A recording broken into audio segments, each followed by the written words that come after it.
오늘 마태복음 13장의 말씀을 통해서 겨자씨와 누룩의 비유라는 제목으로 함께 말씀을 나누도록 하겠습니다. 오늘 말씀은 서론을 간단하게 보고 본론에 가서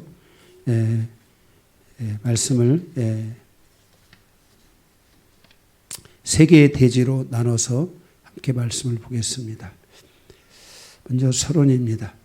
겨자씨와 누룩의 비유는 천국 비유에서 세 가지 씨 뿌리는 비유 중에 가장 어려운 비유입니다.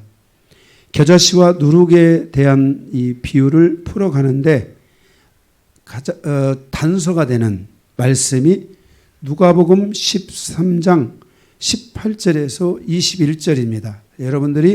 오늘 여러분들이 이 책갈피를 여기다 해놓으시고 마태복음 13장에다 해놓으시고 누가복음 13장에 가시면 누가복음 13장 18절에서 21절을 가시면 거기 또 누룩의 비유에 대한 말씀이 이 겨자씨와 누룩에 대한 비유의 말씀이 있는 것을 보게 됩니다.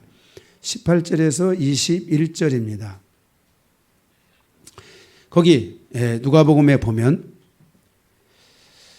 누가복음 18절에서 21절까지 있는 말씀을 우리가 알기 위해서는 여기 18절 1 거기 위에 보면 그러므로라는 말이 있습니다. 이 그러므로라는 말은 무슨 말이냐면은 앞에 있는 말을 받고 있다. 앞의 말에 대하여 결론을 내려고 한다. 그러므로 앞에 있는 말에 대하여 보충 설명을 하려고 한다 해서 이 그러므로라는 접속사를 사용하고 있는 것입니다. 따라서 이 말씀을 풀어가기 위해서는 앞에 있는 말씀을 예수님이 무슨 말씀을 하고 그러므로 이 말씀을 하고 있나 하는 것을 우리가 살펴봐야만 할 줄로 생각됩니다. 그러면 앞에 있는 말씀이 무엇이냐면 누가복음 13장 10절에서 17절까지 있는 말씀입니다. 10절에 보면은 예수님께서 안식일에 한 회당에서 말씀을 가르치십니다. 그리고 누가복음 13장 22절에 보면 그 뒤에 22절에 보면 예수님께서 이런 식으로 각 성에 다니사 가르치는 것을 말씀하셨다라고 말씀하고 있습니다. 예수께서 각 성, 각 마을로 다니사 가르쳤다. 어떻게? 앞에서 말한 방식으로 가르쳤다. 이렇게 말씀을 하고 있는 겁니다. 이해가 되셨죠? 네, 조금 어렵죠? 네, 약간 어렵죠? 네, 전체적으로 보시라는 겁니다. 네, 그래서 이 말씀은 바로 이 비유는 바로 그 중심에 있는 내용입니다. 그래서 누가복음 13장 18절에서 21절에 이 겨자씨와 누룩의 비유는 앞에 말씀한 것에 대한 결론, 앞에 말씀한 것에 대한 보충 설명이고 그리고 22절부터는 예수님께서 이런 식으로 말씀을 다니면서 가르치셨다는 이런 내용이라고 할 수 있겠습니다.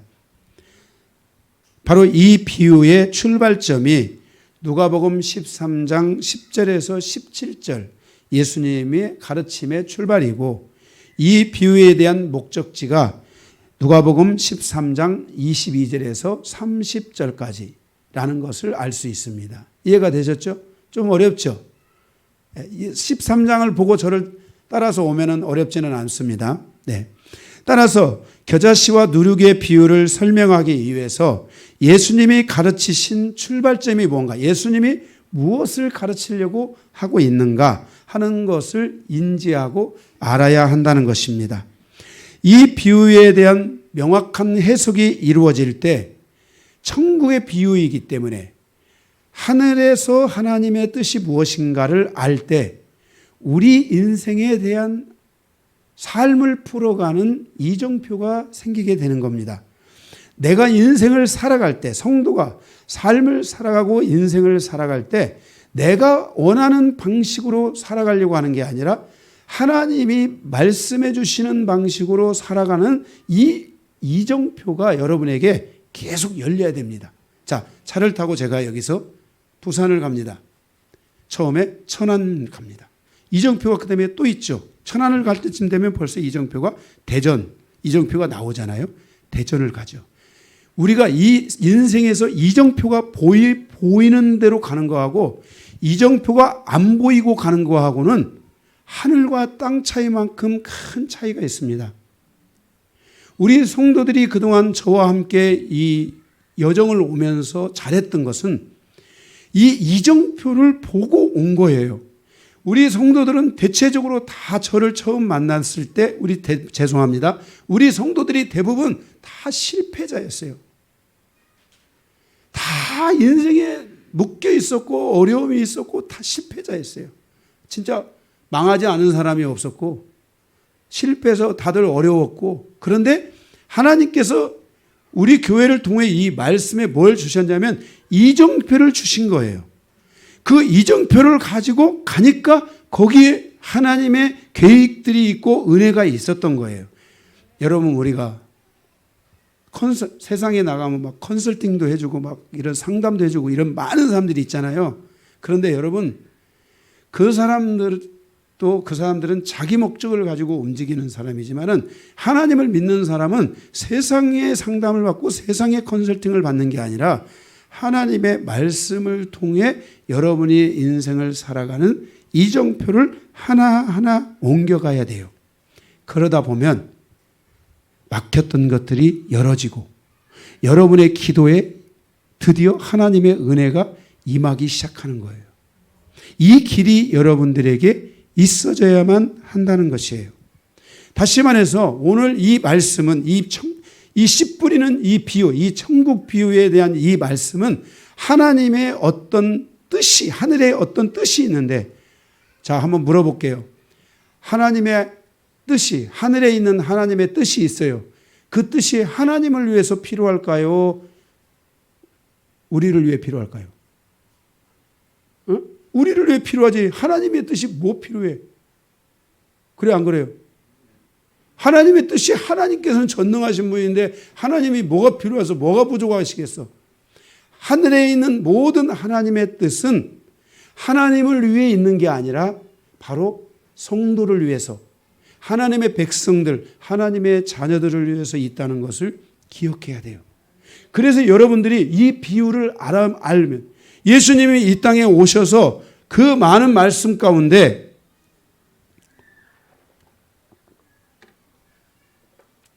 이 천국 비유, 씨 뿌리는 비유를 주신 것은 우리의 하늘에서 100배로 60배로 30배로 열매 맺도록 하기 위해서 하신 게 아니에요. 한번 제가 여러분들에게 말씀을 다시 한번 묻겠습니다. 여러분, 하늘에서 100배를 받으면 무슨 소용이 있어요? 하늘에서도 100배 받아야 되지만 뭣도 받아야 돼요? 땅에서도 100배가 이루어져야 되죠. 내 땅에서 내 눈으로 목격을 하고, 아, 하늘에도 100배의 축복이 있구나, 이것을 믿고 갈 수 있는 것이지. 여러분의 신앙이 하늘에서만 이루어지는 게 아니라 땅에서도 이루어져야 돼요. 자, 성경이 뭐라 했어요? 하늘에서 이루어진 것 같이 땅에서도 이루어지이다. 아브라함과 이삭과 야곱의 하나님의 특징은 하늘을 바라보고 갔지만 하늘에서만 이루어진 게 아니라 어디에서 이루어졌어요? 땅에서 이루어진 거예요. 하나님이 아브라함에게 약속했던 믿음의 자손들은 다 하늘에 있죠? 아니에요. 하나님이 아브라함에게 약속하신 믿음의 자손들은 다 지금 이 땅에 있는 거예요. 여러분이 다 믿음의 자손들이야. 저도 믿음의 자손들인 거야. 하나님이 약속하신 그 믿음의 자손들이 땅에 있는 것이고, 땅에 있는 그 믿음의 자손들이 하늘에 가서 아브라함을 뵐 거예요. 그래서 히브리서 12장 1절에 허다한 증인들이 우리를 둘러싸여 구름과 같이 허다한 증인들이 우리를 보고 있다. 지금도 우리의 보이지 않는 영적인 영역 안에서, 세계에서는 허다한 믿음의 증인들이 우리를 보고 있는 거예요. 아브라함이, 그분이, 우리의 조상, 믿음의 조상이 우리를 보고 있는 것이에요. 우리의 삶은 이렇게 이 씨 뿌리는 비유가 여러분에게 잘 들려야 되는 이유는 하나님의 뜻인데 이것을 내가 어떻게 땅으로 가져올 것이냐, 내 가정으로, 내 삶으로 가져올 것이냐 하는 관점에 대하여 말씀하고 있어요. 이 관점을 오늘 세 가지의 세 가지의 내용으로 우리에게 말씀해 주고 있어요. 자, 첫 번째, 겨자씨와 누룩 비유의 출발점 뭐냐? 출발을 왜 이 말씀을 하고 있느냐 하는 거예요. 누가복음 13장 10절에 겨자씨와 누룩의 비유의 출발점은 예수님의 가르침이었어요. 즉 예수님의 가르침에 대한 비유가 겨자씨와 누룩의 비유였다는 거예요. 예수님의 가르침은 무엇이냐면 13장 11절에서 13절에 보면 예수님의 안식일에 한 회당에서 18년 동안 귀신으로 인하여 병에 걸려 있는 여인을 고쳐주는 것을 보게 돼요. 14절, 이 일로 인하여 안식일에 병을 고쳐주었다며 회당장이 분을 내어 예수님을 책망하시는 내용이에요. 회당장은 왜 예수님을 향하여 분내고 책망하고 공격적이었을까? 무엇 때문이었을까?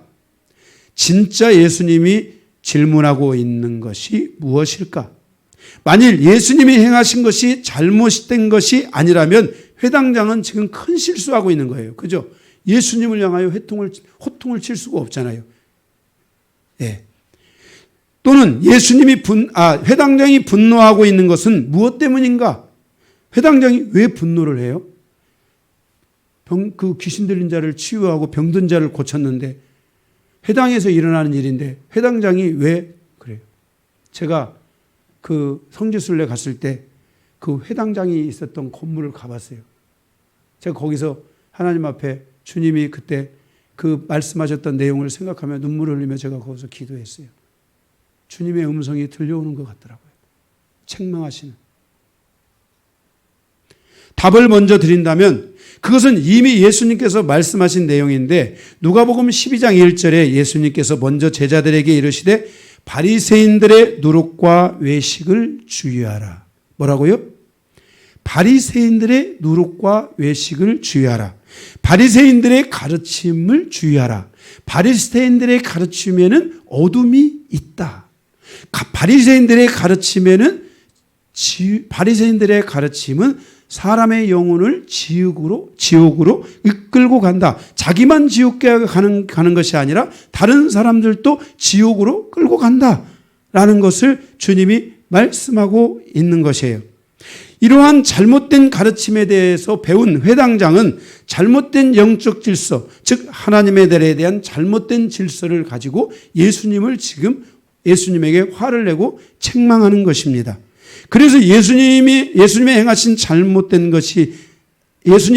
잘못된 것이 아님에도 불구하고 이들은 잘못된 가르침을 통해 잘못된 지식을 가지고 자신의 잘못된 지식의 잣대를 가지고 예수님을 향하여 분노하고 있는 것입니다.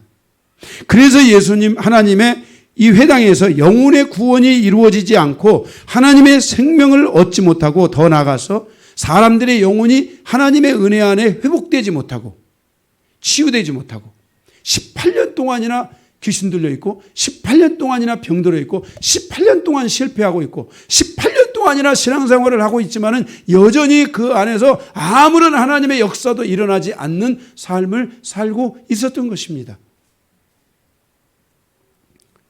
15절. 그래서 주님이 회당장을 향해서 말합니다. 외식하는 자들이여, 외식하는 자들아, 이렇게 주님이 말씀하십니다. 위선자라는 겁니다. 신앙의 위선을 가지고 있다. 다시 말해서 너는 믿음이 없는 자다라고 책망했다는 것입니다. 16절에 가보면 따라서 예수님께서 아브라함의 딸을 구원하신 것이 마땅하다고 말씀하시면서 예수님의 말씀이 가지고 있는 목적이 무엇인가? 그 예수님의 말씀을 무엇을 말씀하고 있는가? 바로 그 말씀의 내용이 오늘 이 비유에 담겨져 있다는 것입니다. 주님은 하나님의 나라를 풀어가기 위해서 겨자씨와 누룩에 대하여 비유하시면서 지금 진정한 겨자씨, 진정한 누룩이 무엇이 되어야 되는지를 우리에게 말씀해 주고 있다는 것입니다.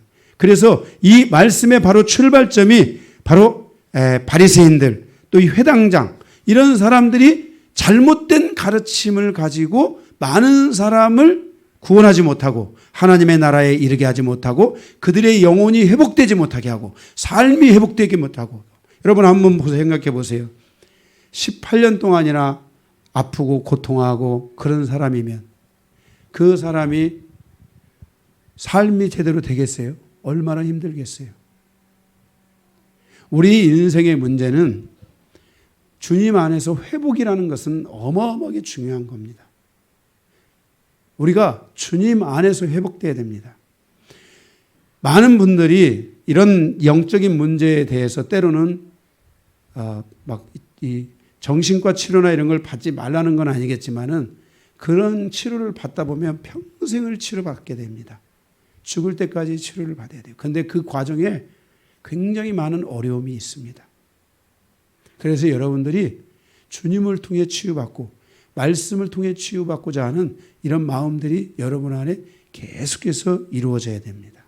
바로 이러한 것 때문에 오늘 이 비유가 지금 시작되고 있다라는 것을 인지하시기 바랍니다. 두 번째, 겨자씨와 누룩 비유에 대한 해석.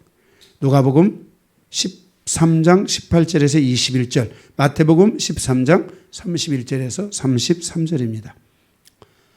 가로 열고 첫 번째, 겨자씨에 대한 해석.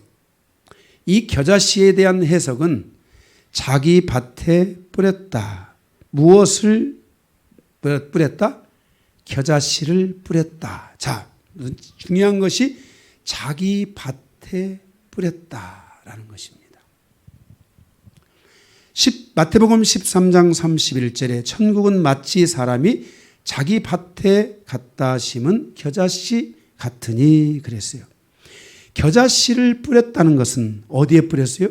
자기 밭에 뿌렸어요. 자기 마음의 밭에 뿌렸어요. 겨자씨를 뿌렸다는 것은 작은 가르침이라도 자기 마음에 받아들인다면 그 씨는 자라서 믿음의 큰 결실을 거둔다. 여기 나무가 겨자씨가 여러분 조그마한 씨 하나인데 채송화 씨보다도 더 작은 씨인데 그 씨가 자라서 새들이 깃드는 큰 나무가 된 거예요.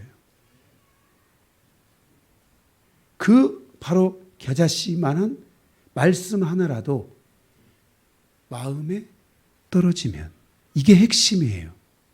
그런데 지금 예수님이 말씀을 하시는데 회당장이나 바리새인들이나 이런 분들은 겨자씨만한 말씀도 마음에 떨어뜨리지 못하니까 믿음이 생기지 않고 하나님의 나라를 세우지 못하고 오히려 다른 사람을 지옥으로 끌고 가고 있었다는 거예요. 그래서 예수님께서 그 회당은 뭐예요? 이 믿음의 사람들이 모이는 장소의 장이에요. 교회의 장, 목사와 같은 존재가 회당장이에요. 그런데 그 목사가 성도들에게 말씀을 뭘 전하는 게 중요한 게 아니라 예수님이 주시는 말씀이 마음에 떨어져서 목사의 마음에 와서 그것이 작은 겨자씨만큼만 돼도 그것은 큰 나무로 자란다. 거기에 많은 새들이 와서 깃든다. 뭐예요? 목사가 주님의 말씀을 겨자씨만큼만 마음에 받아들여도 목사의 그 믿음이 자라서 성도들이 그 가지에 성도들이 깃들게 되는 거예요. 그래서 구원을 얻고 영혼이 치유받고 영혼이 회복되고 영혼이 하나님 앞에서 하나님을 바라보고 나아갈 수 있는 그런 영혼들이 될 수 있게 된다는 거예요. 겨자씨만한, 여러분도 마찬가지죠. 우리가 계속해서 여러분들이 기도해야 될 것이 이 겨자씨만한 말씀이라 할지라도 그것이 내 마음에 들어오면 내 믿음의 나무를 크게 한다는 거예요. 여러분의 믿음의 나무가 커졌기 때문에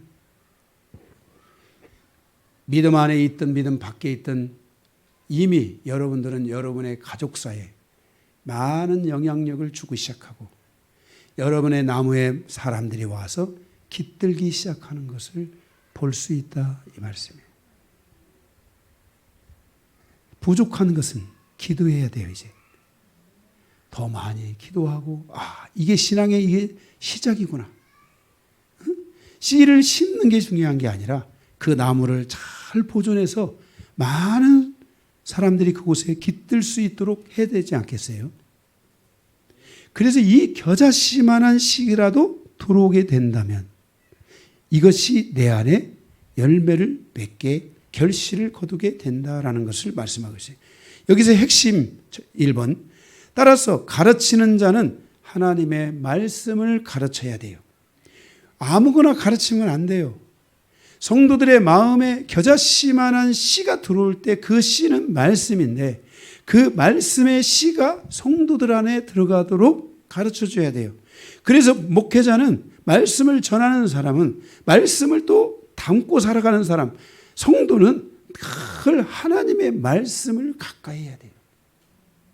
제가 서재에서 지난 회개를 하면서 제가 약 10년 동안 거의 한 8년 9년 동안을 제가 서재 그 지하 거기서 제가 회개하면서 제가 밖을 안 나왔어요. 성경만 봤어요. 성경. 정말 성경만 봤어요. 저는 지금도 설교를 다른 서적들 참고 하나도 안, 저는 책 다 버리려고 했어요. 가져가라고 다 이미 1차적으로 제가 저희 작은아버지가 목사님이시니까 그 동생 아들도 목사고 그래서 제가 제 책을 다 줬더니 작은아버지가 연락이 왔어요. 강 목사 눈이 아파서 이제 나이 먹으니까 시력이 안 좋아서 책을 읽을 수가 없어. 그 큰 책들을 다 읽고 계셨던 거예요. 못 읽겠다고. 다시 나한테 다 버릴 수는 없고 다 보내온 거예요. 저는 처음에 제 책에 한 1차 한 3분의 1 버리고 이번에 오면서도 책을 좀 많이 버리고 왔는데도 아직도 책이 저기 많아. 그냥 장식용이야. 저한테 저 와서 목사님이 책 다 읽으셨습니까? 여러분이 읽고 싶은 책이 있으면 가져가세요. 장식용. 제가 말하는 것은 책이 필요 없다는 게 아니야. 책을 많이 봐야 돼. 여러분들은 우리 성도들은 제가 지난 10년 가까운 시간 속에서 책들 많이 읽게 했죠. 그죠? 일주일에 책 한 권씩 읽게 했잖아요.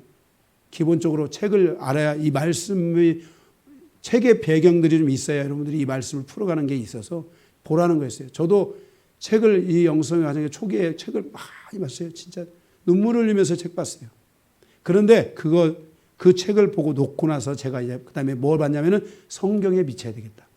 그래서 성경을 지금까지 계속 성경. 지금 저는 설교를 성경만 펴놓고 해요. 제 서재에 가보면 성경만 펴놓고 설교하는 거예요. 설교 준비하고.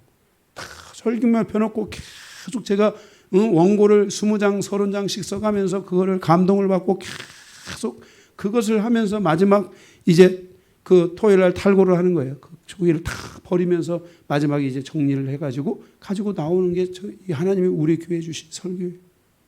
저는 이 설교도 하고 싶지 않았어요. 제가 말씀드렸죠. 난 설교하고 수 없다고. 그런데 주님이 하라고 해서 한 거예요.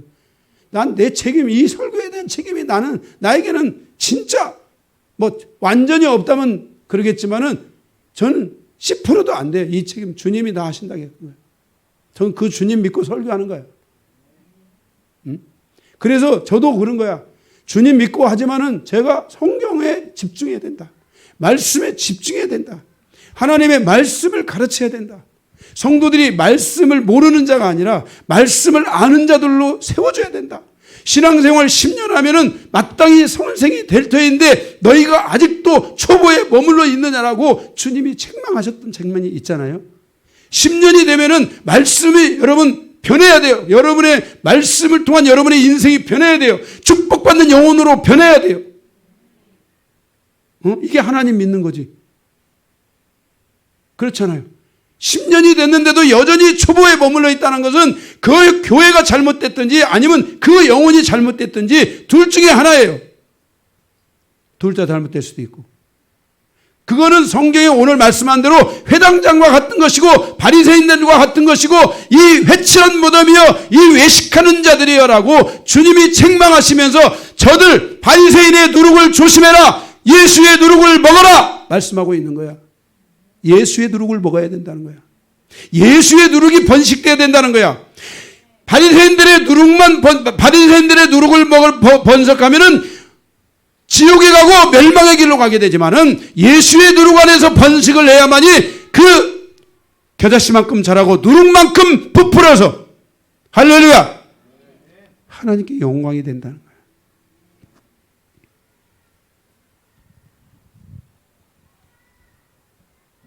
제가 잠시 수원에 왔다가 잠시 외출해서 다른 교회 청빙 받았다가 다시 수원에 온 거잖아요.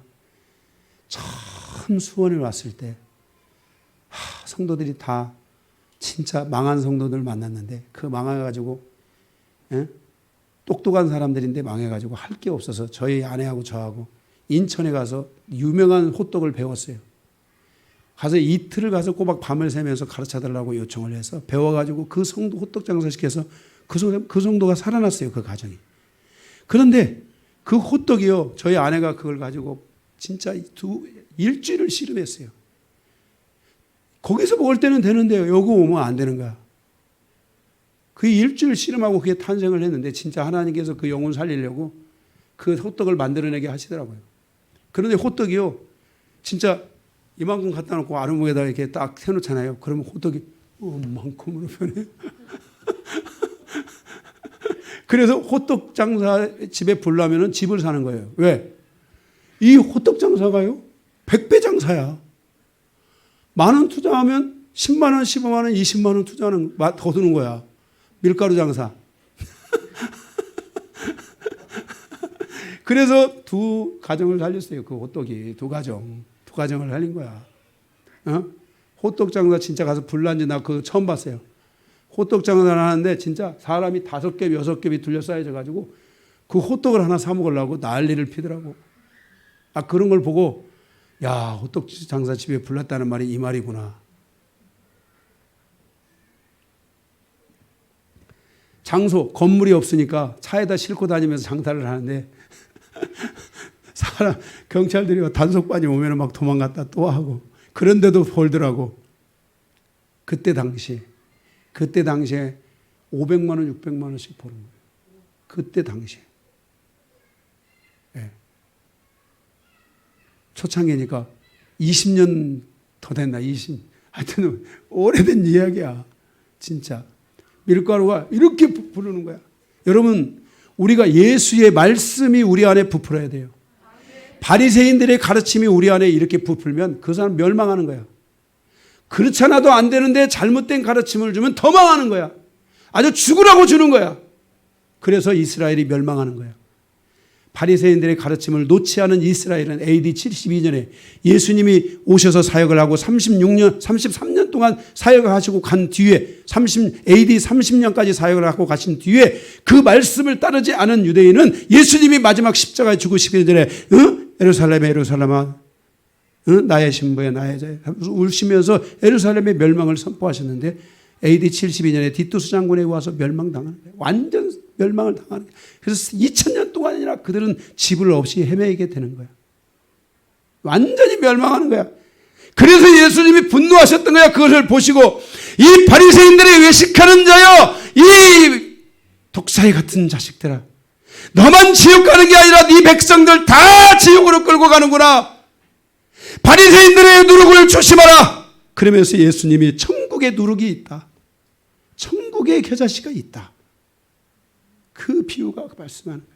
여러분들은 오늘 이 말씀 듣고 여러분의 삶의 이정표가 와야 돼요. 내가 하나님의 천국 말씀을 먹겠다. 작은 씨 하나라도 이 말씀을 내 마음에 가져오면 이것이 내 안에서 겨자씨와 같이 겨자씨 나무와 같이 자라는구나.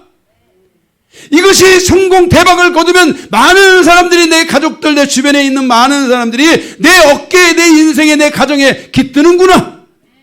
나와 대화하기 시작하는구나. 나와 소통하기 시작하는구나. 나와 함께하기 시작하는구나. 나에게 필요를 갖다 주고 나에게 필요를 얻는 사람들이 생겨지는 거구나 하는 것을 여러분들이 아셔야 돼요. 그래서 이 비유는 중요한 비유이기 때문에 제가 사도행전 들어가기 전에 제가 제가 우리 교회에서 이거 세 번째 한 거예요. 세 번째. 2번 했고 오늘 이번에 세 번째 하더라고요. 그래서 다시 한번 하는 거예요. 중요하기 때문에. 여러분 오늘 말씀을 듣고 겨자씨만한 말씀 하나라도 자기 밭에 떨어뜨려야 돼요. 자기 밭에. 내 밭. 내 마음의 밭. 주여 내 마음의 밭에도 말씀이 오게 하소서.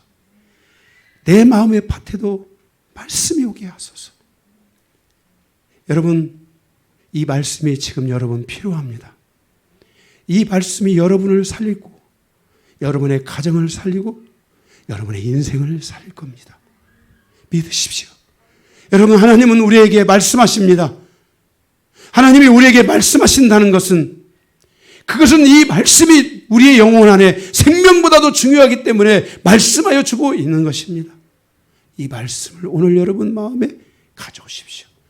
여러분도 살고 여러분의 자녀도 살고 여러분의 가정도 살고 여러분의 일터도 살고 여러분의 가문도 살고 여러분의 모든 권속이 다 사는 역사가 다음 세대가 살아나는 역사가 이 말씀을 통해 반드시 이루어지기를 주님의 이름으로 축복합니다. 두 번째는 첫 번째 말씀을 가르치는 자는 말씀을 가르쳐야 돼요. 두 번째는 누룩에 대한 해석입니다. 누룩은 예수님의 가르침인데 천국의 가르침입니다. 천국은 부풀어 오른다. 할렐루야. 겨자씨 비유가 예수님의 가르침에 대한 작은 말씀이라도 받는 것을 의미한다면, 그래서 믿음이 되는 것을 의미한다면, 비유한다면, 누룩은 아주 작은 말씀이라도 소유하게 된다면, 갖게 된다면, 자, 반죽 안에 뭐가 들어가겠어요? 누룩이 들어가죠. 그 누룩을 소유하게 된다면, 여러분들이 말씀을 소유하는 습관을 가져야 돼요. 말씀을 소유하려면 여러분들이 이 말씀을 듣고 그 들은 말씀 안에 중요한 부분들, 전체를 다 가지면 좋고 중요한 부분들을 가지고 여러분들이 와서 기도해야 돼요. 저기 와서 그동안 제가 요가 정말 피곤하고 힘들 텐데도 요즘 우리 성도들이 와서 기도하고 있어요.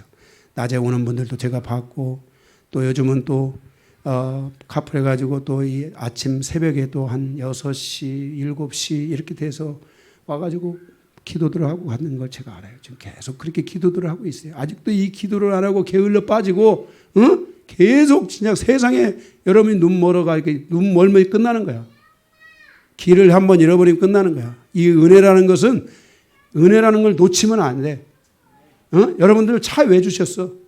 여러분, 제가 옛날에 읽었던 책 가운데 시베리아 불꽃이라는 책이 있는데, 그냥 감동 있게 읽었는데, 이거는 뭐냐면은 시베리아에서 신앙생활을 할 때 이런 사람들이 참 눈속을 뚫고 와서 거기서 예배를 하고 그렇게 사는 거야. 여러분 하나님이 왜 찾으셨어? 슈퍼 가라고? 백화점 가라고 주셨어? 드라이브는 하고 다니라고 주셨어? 먹을 것이나 먹으라고 주셨어? 주님을 위해서 써야지. 주님을 위해서 써야 돼. 일터 가는 거 다 하세요. 먹으러 가는 거 하세요. 백화점 가는 거 하세요. 그렇지만 여러분 주신 차를 가지고 교회가 이쪽으로 왔으니까 기도하기가 어렵다. 마음이 어려운 거. 마음이 지금 주님 앞에서 여러분 흔들리고 조심해야 돼요. 주신 것도 다 가져가실 수 있는 거예요. 기도하러 오셔야 돼.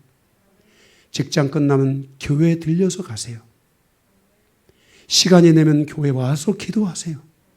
여러분들이 점점 기도하는 시간들이 많아지고 기도에 대한 여러 가지 좋은 것들을 제안하면은 교회가 다 해줄 거예요. 칸을 막으라면 칸을 다 막아드릴게요. 기도보다 더 중요한 게 어디 있어? 여러분들이 원하는 것은 교회가 다 할 테니까 소통해 주세요. 다 할게요. 그 대신에 여러분들은 와서 기도하세요. 제가 여러분들에게 말씀드렸잖아요. 앞에 저기 방석 가지고 여기 와서 기도하라고. 2명은 할 수 있어요. 2명 여기. 1명. 나는 목사님 강단으로 꼭 올라가서 기도해야 되겠습니다. 그런 분은 여기 와서. 강단에 올라와야 은혜가 된다고 생각하는 분은 올라와서 기도하세요. 이 강단이 무슨 뭐 목사만 서서 왔다 갔다 하고 이 넓은 장소를 뭐 목사 소유물로 주시기 위해서 하나님 준 게 아니야. 여러분이 원하시면 올라와서 기도하세요. 기도하세요. 유아실도 가서 기도하시고요. 할렐루야. 나는 옥상에 가서, 우리 지금 옥상에다가도 좀 텐트를 하나 준비를 하려고 하고 있어요. 그래서 여러분들이 옥상에 가서 기도하겠다. 네. 네, 좀 조용히 기도해야 되겠죠. 너무 시끄러우면 여러분 다 우리 정도들 기도가 셀 수가 있으니까. 그래서 기도하세요. 제가 여기다가도 지금 딱 오면은 커튼도 앞으로는 싹 닫고 다니세요. 그리고 여기 오면은 거의 지금 제가 지금 준비를 다 못하고 있어요. 지금 너무 할 게 많아가지고 카세트를 계속 틀어놓으려고 그래요. 그 찬양 테이프를 계속 오면은 들어오자마자 그냥 그 기도할 수 있는 분위기가 딱 되도록 그런 걸 앞으로 계속 해가려고 하고 있어요. 기도를 해야 돼. 기도. 인생의 문제가는 사람이 푸는 게 아니야. 하나님이 풀어주셔야 돼. 그러기 위해서는 말씀을 먹고 그 말씀이 내게 소유되도록, 내게 남아있도록 기도를 가지고 그 말씀을 내 안에 남겨야 돼. 남아있도록 해줘야 돼. 그래서 기도하셔야 돼. 아, 나는 차가 없다 이런 분들은 문자를 저 내일 우리 단톡방 있잖아요. 저 내일 10시에 기도하고 하고 싶어요. 이러면은 누군가 반드시 있어요. 우리 교회는. 우리 교회는 교회를 향해서 계속 왔다 갔다 하는 손길들이 계속 있어요. 여러분들이 소통하세요. 괜찮아요. 여러분, 아, 목사님 나 한 사람 때문에 누가 움직이고 이렇게 생각하지 마세요. 여러분 한 사람 때문에 그 사람도 기도할 줄로 믿습니다. 여러분 한 사람이 누군가의 요청 때문에 그분도 기도할 줄로 믿어요. 그분도 하나님의 교회에 와서 그 자기의 시간을 보내게 될 줄로 믿어요. 우리가 이렇게 서로가 이렇게 영적인 이 그물망들이 연해야 돼요. 제가 별로 이게 도움이 좋은 예화가 안 되지만은 제가 그 사회학자 엘빈 토플런가 이 사람의 그 4차원의 세계라는 그 격에 보면은 흰개미의 교훈이라는 게 있어요. 흰개미들은 서로가 서로를 향해서 얽혀서 막 움직이는데 그게 그냥 움직이는 게 아니라 조직화되어 있다는 거예요. 우리 교회가 뭘 해야 되냐면은 이런 서로가 서로를 향하여 야 피해준다 뭐한다 이런 거 하는 게 아니라 이 흰개미들이 움직이는 것처럼 누가 막 시키지 않아도 자발적으로 그런 것들을 움직이고 만들고 막 이렇게 해서 와서 기도하고 그런 시간들을 갖도록 해줘야 돼. 그런 시간을 가져야 돼. 왜? 그 안에 정말 새로운 차원의 세계가 열리는 거야. 새로운 하나님의 역사가 열리는 거야. 할렐루야. 여러분들이 그래서 그렇게 여러분들이 해주시고 여러분들이 막 이제 차에 뭐 이제 교회가 멀어졌으니까 뭐 지금 막 쇼핑으로 달려가려고 하는 분들, 우리 송 집사님 집 옆에는 바로 그냥 롯데 그 뭐지? 롯데 저기가 있더라고. 1분 거리래 걸어서. 롯데 그 뭐지? 백화점. 1분 거리. 세상에. 롯데 백화점이 1분 거리면 거의 이제 쇼핑하고 살라는 거. 기도 많이 하셔야 돼요. 예. 진짜 제가 이 백화점에 가서 제가 처음으로 한 번 딱 그랬어요. 하나님, 제 한번 이 눈을 열어 한번 보게 해주십시오 하고 보았는데 진짜 백화점은 형, 제가 아주 거기서 혼나는 줄 알았어요. 괜히 그 기도했다가 여러분 우리가 백화점도 갈 수 있습니다. 가십시오. 가세요. 제가 못 가는 게 아니에요. 우리가 성경에 고린도서에 말씀했죠. 세상을 어떻게 떠나서 살 수 있느냐. 세상 떠나서 살 수 없습니다. 그런데 우리가 세상에 빠지면 안 돼요. 세상에 빠지면 안 되는 거야. 여러분들의 삶에 이 말씀이 거할 수 있도록, 말씀이 머물 수 있도록. 그러면 그 말씀은 무슨 능력이 있냐면 부풀어 오르는 능력이 있어요. 할렐루야. 부풀어 오는 능력이 있어요. 그래서 100배로, 60배로, 30배로 결실을 거두게 하는 능력이 있다는 것을 여러분들이 믿고 여러분들이 이 말씀에 의지하여 그렇게 가시기를 주님의 이름으로 축복합니다. 자, 그래서 이 누룩에 대한 부분인데 해석인데 거기 소유해야 돼요. 가장 첫 번째 중요한 것이 소유해야 돼요. 넣어야 돼요. 취해야 돼요. 두 번째는 가루 서말에 대하여 말했어요. 가루 서말. 이게 가루 서말은 뭐냐면은 많은 믿는 사람들이에요. 여러분 우리가 이 세상을 살아가면서 믿는 사람들이 축복을 받아야 돼요. 믿는 사람들이 잘 돼야 돼요. 하나님의 나라는 혼자가 아니에요. 가루 서말이에요. 많은 사람들이 서로가 서로를 향하여 영향력을 줘야 돼요. 그러니까 여러분들이 말씀을 받고 누군가 한 사람이 와서 기도해요. 그 다음에 누군가가 또 말씀을 받고 말씀을 소유하고 와서 기도해요. 누군가 와서 기도해요. 이렇게 해서 기도가 이렇게 같이 되잖아요. 그러면 부풀는 힘이 강해져요. 뭐가 강해져요? 부풀는 힘이 강해져요. 네, 부풀는 힘이.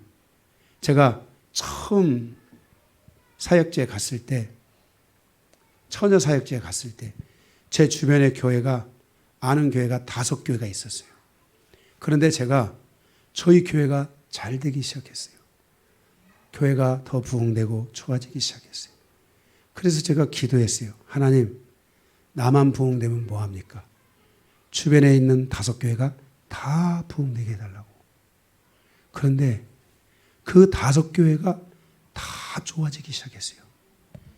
다 주변에 있는 교회들이 건축을 또 하고 다 좋아지고 우리 교회가 맨 나중에 전축을 했어요. 다 좋아지기 시작했어요. 그래서 저희 교회가 그때 당시에 제일 좋은 좀 여력이 있어가지고 어려운 교회에서 다 오면은 거기서 다 공급해주고 다 나눠주고 다 그렇게 하면서 격려해주고 세워주고 그래서 우리가 또 뜨겁게 사랑하고 항상 모이고 항상 함께하고 그런 시간들을 가졌던 거예요. 그러면서 교회들이 다 좋아져가지고 그때 당시에 그곳에서 교회를 했다가 떠나신 분들이 다 교회가 잘 됐어요. 제가 제일 잘 안 된 것 같더라고요. 그래도 저는 하나도. 그런데 하나님께서는 여러분과 같이 이렇게 보배 중에 보배를 저에게 허락해 주셨잖아요. 우리가 다 잘 돼야 돼요. 그래서 우리가 같이 와서 기도하면서 기도해 줘야 돼요.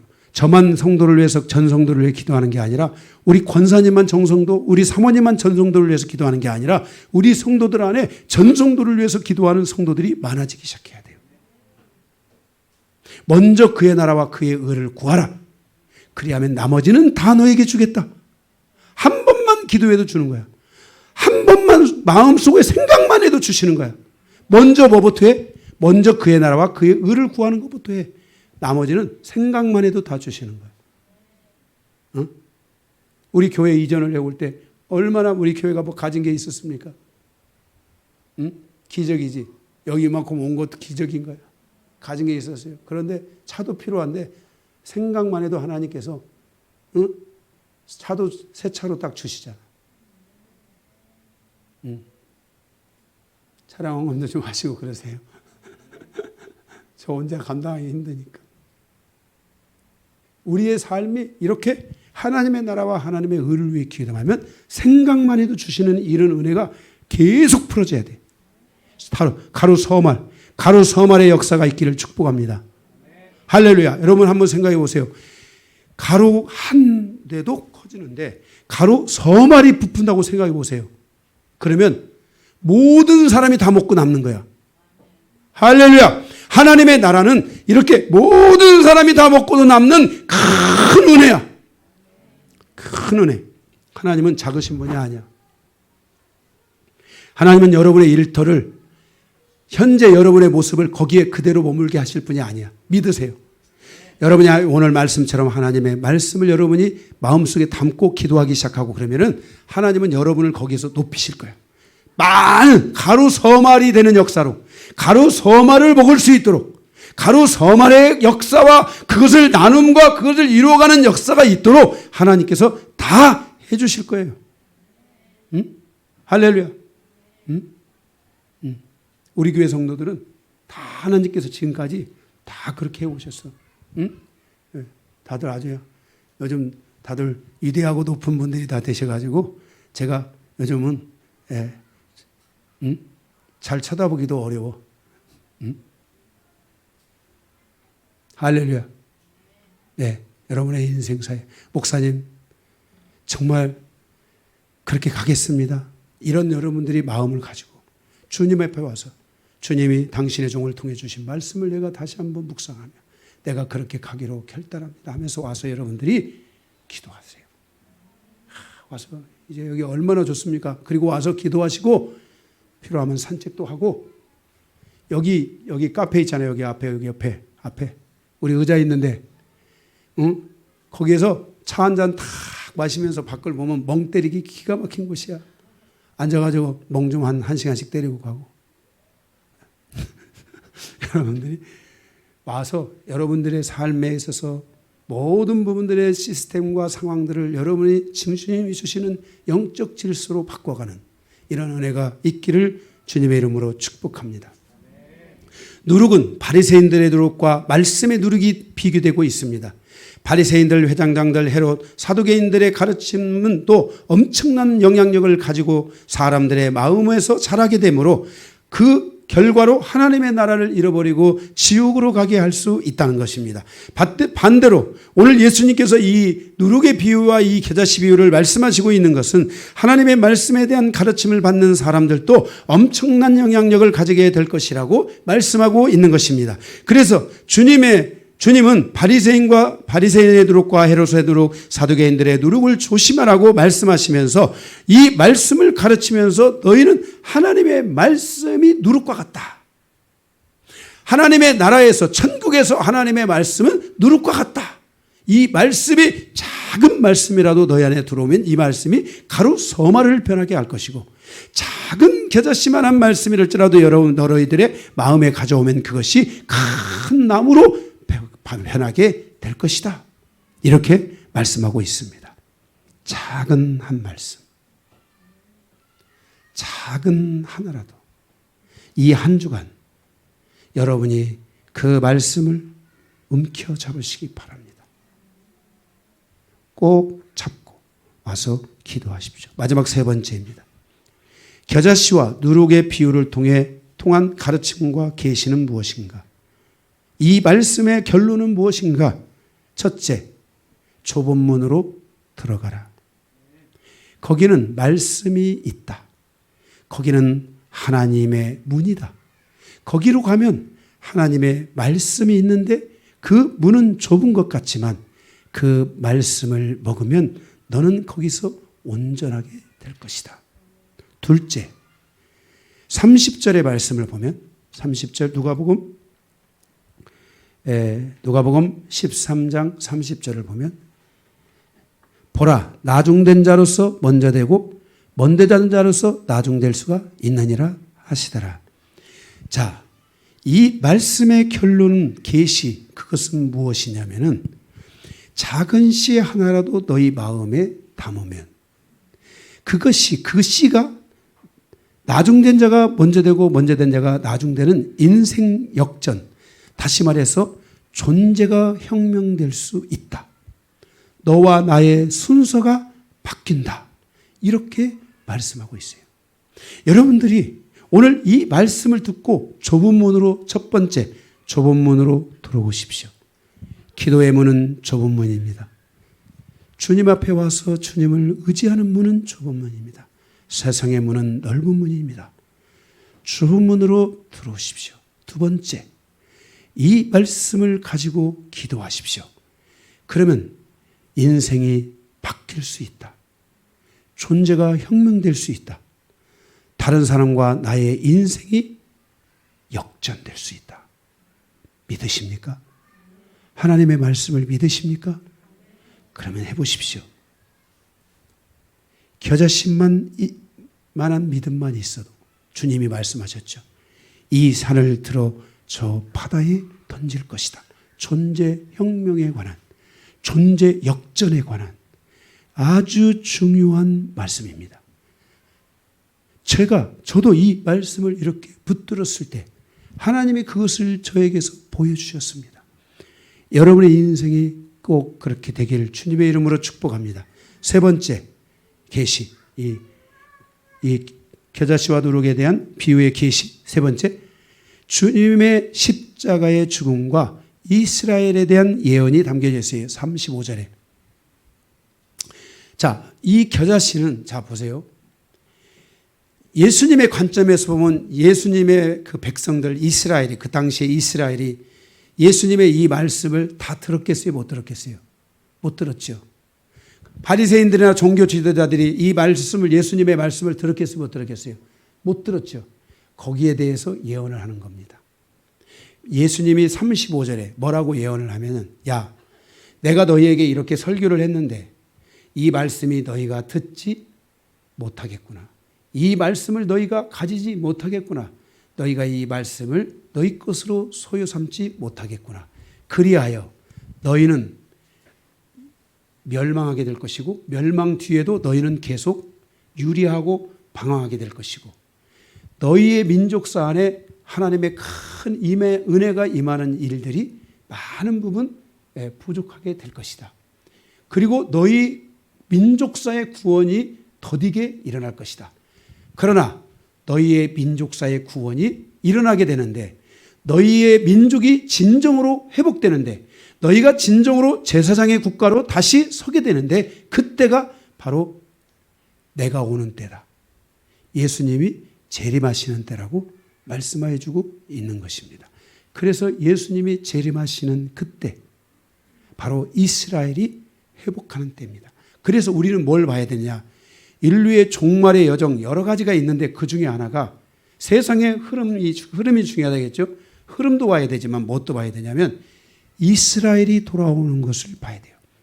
이스라엘이 예수님을 찬양하고 예수님께 영광을 돌리고 하나님을 찬양하며 성령 안에서 성령에 취하고 성령의 기름 부어져서 돌아오는 그때가 되면 예수님이 오시는 때라고 보시면 돼요. 지금 제가 봐도 아직 그게 없어요. 이스라엘 안에는 메시아닉주의도 있고 뭐 여러 흐름이 있지만 아직 그들의 흐름을 그들은 시오니즘, 이스라엘의 회복에 집중되어 있지 주님이 말씀하신 진정한 주님의 나라에 하나님의 나라에 그들에게 그 초점이 맞춰져 있지를 않습니다. 그래서 주님이 예언을 하고 있는 거예요. 그래서 이스라엘이 굉장히 중요한 부분 중에 하나가 이스라엘이 회복되어 온다. 그러면은 그것은 종말이에요. 재림이에요. 유대인들은 이스라엘은 이런 게 있어요. 길을 가잖아요. 길을 가다가 하나님이 하시는 일이면 돼요. 근데 길을 가다가 갑자기 깃털 같은 것이나 쓱 떨어지잖아요. 이스라엘은 그 깃털을 천사의 깃털이라고 해석해요. 이스라엘은 천사를 정확한 천사론을 가지고 있잖아요. 그래서 오던 길을 멈추고 뒤로 돌아가서 자기 가족들과 함께 예수님이 오실 것이라고 믿고 그 예수님의 오심을 준비한다고 그래요. 뭔 말인지 알겠어요? 그 정도로 유대인들은 영적으로 예민한 사람들이에요. 그런 사람들이 지금 성령 안에서 지금 뭐예요? 눈이 닫히고 귀가 닫히고 입이 닫혀 있을 뿐인 거예요. 우둔하게 돼 있을 뿐인 거예요. 그런데 이방인의 충만한 수가 오게 되고 그럴 때 유대인의 충만한 수가 이제 세워지는 시간이 와야 될 때 종말은 이방인의 충만한 수와 유대인의 충만한 수 두 증인이 세워지는 시대가 와야 돼요. 그런 시간이 오게 될 때쯤 되면은 드디어 하나님께서 유대인 안에서 교회들을 일으키고 성령의 역사를 일으키면서 그들이 예수 그리스도를 찬양하며 오는 시대가 올 거라는 거예요.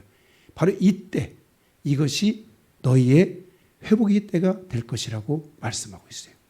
예수님의 이 예언의 계시를 통해 우리가 봐야 될 것은 우리는 주님이 언제 오실지를 알지 못하는 그러한 시대를 우리가 살아가고 있고 또 우리는 간접적으로나마 주님의 오심을 우리는 기다리며 가는 그런 믿음의 여정이 이루어져야 됩니다. 그런데 우리가 이 여정 안에 중요한 것은 유대인의 구원은 하루아침에 되는 거지만 이방인의 구원은 하루아침에 되는 게 아닙니다.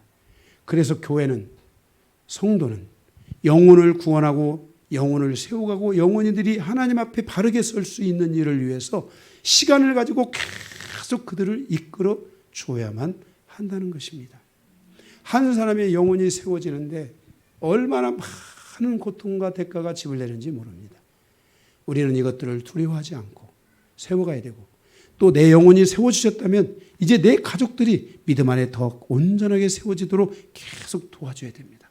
그래서 우리가 전 성도가 다 아브라함의 자손에게 주신 특권이 뭐였죠?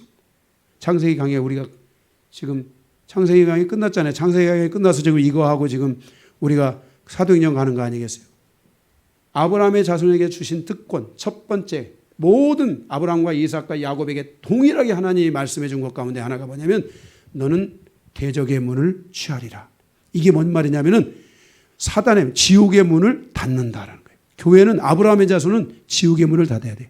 교회는 지옥의 문을 닫아야 돼. 교회에 오면은 한 사람도 지옥 가면 안 돼. 한 사람도 멸망받는 백성이 되면 안 되는 거야. 할렐루야. 그래서 우리가 이 복음을 통해 하나님의 나라를 열어가는 이런 일들을 해야 될 줄로 믿습니다. 오늘 이 씨 뿌리는 비유를 통해 여러분 하나님의 뜻이 그 말씀이 여러분의 심령과 여러분의 가정에 와서 그것이 여러분 안에 겨자씨가 그리고 그것이 누룩이 되어 하나님의 나라에 계획된 모든 번성이 그리고 100배, 60배, 30배로 결실하는 은혜가 여러분에게 있기를 바라며 마지막으로 주님의 이 겨자씨 비유를 통해 주신 존재혁명의 은혜, 순서가 바뀌고 삶이 바뀌고 역전되는 은혜, 이런 것들이 여러분 모두에게 있기를 주님의 이름으로 축복합니다. 말씀을 마치겠습니다.